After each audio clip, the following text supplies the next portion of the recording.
Welcome to UTV Telugu. Manchu Vishnu కథానాయకుడిగా Kannappa cinema రూపొందింది. సొంత banner పై ఆయన నిర్మించిన ఈ సినిమా ఏప్రిల్ 25వ తేదీన ప్రపంచవ్యాప్తంగా విడుదల కానుంది. మహాశివ భక్తుడైన తిన్నడు కథ ఇది.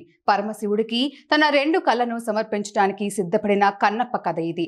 అలాంటి ఈ సినిమా నుంచి టీజర్ ను రిలీజ్ చేశారు.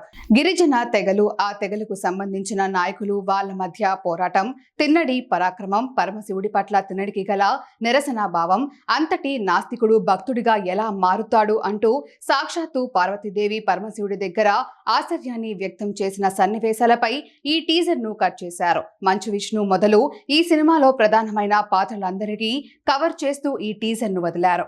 అక్షయ్ కుమార్, మోహన్ బాబు, ప్రభాస్, శరత్ కుమార్, దేవరాజ్, ముఖేష్ ఋషి, మోహన్ లాల్, కాజల్, మధుబాల ఇలా అందరూ ఈ టీజర్ లో కనిపించేలా చూసుకున్నారు. కృష్ణంరాజు భక్త కన్నప్ప మూవీ ఆరంభంలో తిన్నడు నాస్తికుడిగా కండబలం చూసుకొని మురిసిపోయేవాడిలా మాత్రమే కనిపిస్తాడు. కానీ కన్నప్పలో తిన్నడికి ఒక మహావీరుడిగా చూపించే ప్రయత్నం చేసినట్లుగా టీజర్ ను బట్టి అర్థమవుతుంది.